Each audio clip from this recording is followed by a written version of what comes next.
In this video, I want to say a little bit about using fast Fourier transforms in Matlab.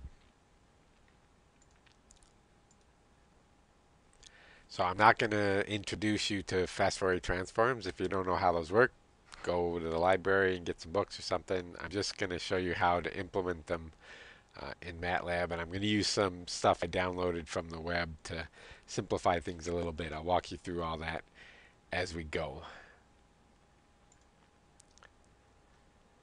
So it's pretty straightforward to take an FFT of any data set in Matlab. I'm going to assume in this that the data has been collected at a constant sampling rate, right? So this an equal time between data points, and it's trivial to do. The only tricky thing is connecting what you get to a frequency, and I'll show you how to do that as we go. So here's just an example. Most of this script is just generating a set of data. So the first 7 lines of this are just generating the data set using a sine wave, and then the real interesting part is just this FFT command down here. So I'm creating a sine wave with a frequency of 4 hertz, and I'm sampling it at 100 times a second.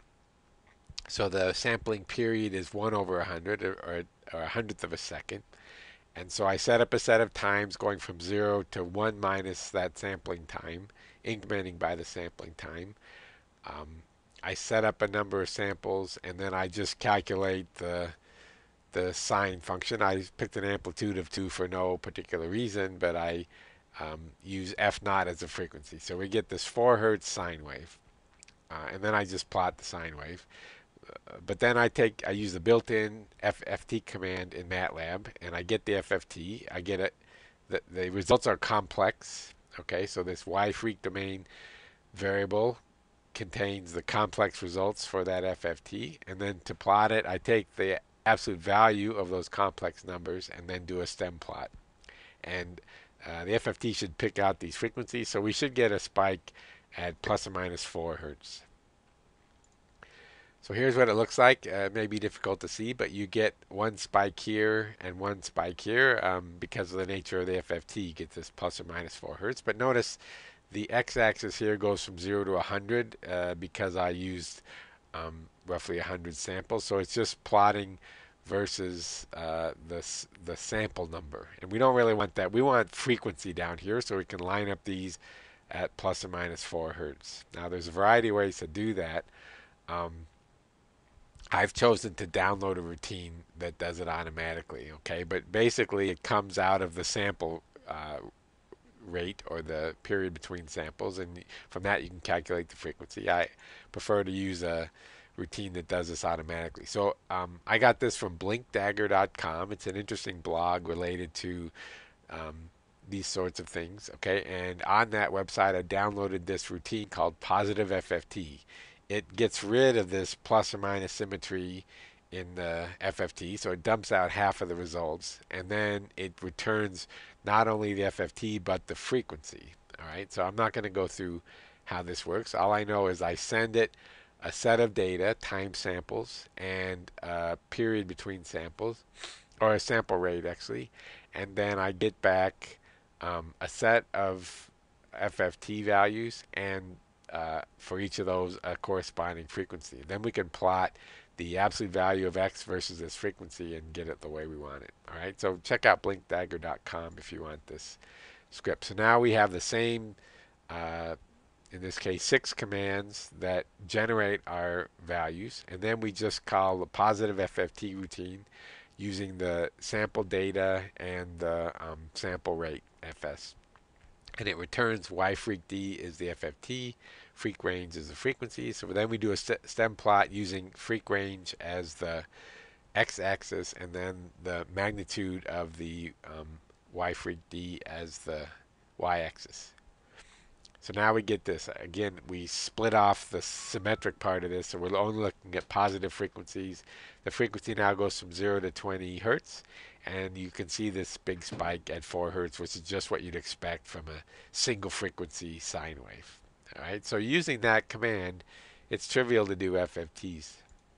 So now let me take a look at a quick example. Okay, we're going to import some data and use the FFT on that data. I downloaded a file, touchtone.mat, from Cleve Moller's website. He has a nice textbook called Numerical Computing with Matlab, and the associated website has this file in it. So you can download this touchtone.mat. It contains an 11-digit phone number sampled, right? So it's the sound file for an 11-digit phone number.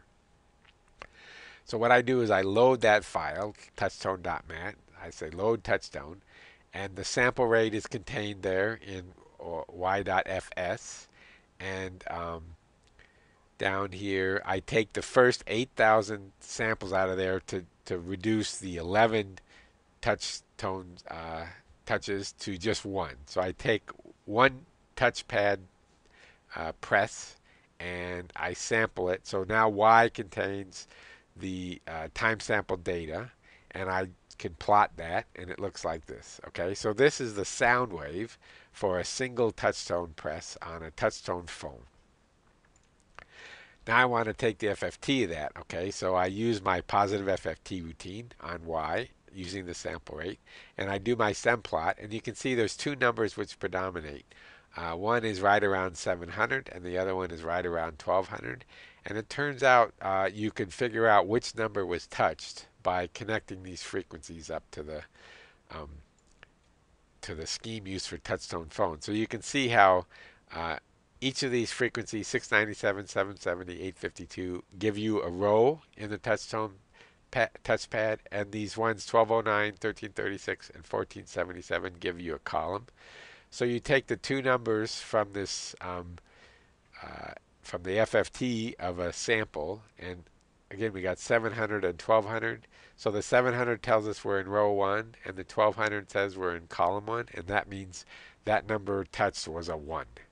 So it's the beginning of a long distance number. You always start with 1, at least in the US anyway. So anyway, that's how you use these FFTs. If you download this positive FFT routine from BlinkDagger, then you should be in good shape for applying FFTs to whatever sample data you want. You might look on the Matlab help. There's a good example of looking at sunspot data using FFTs. Thanks.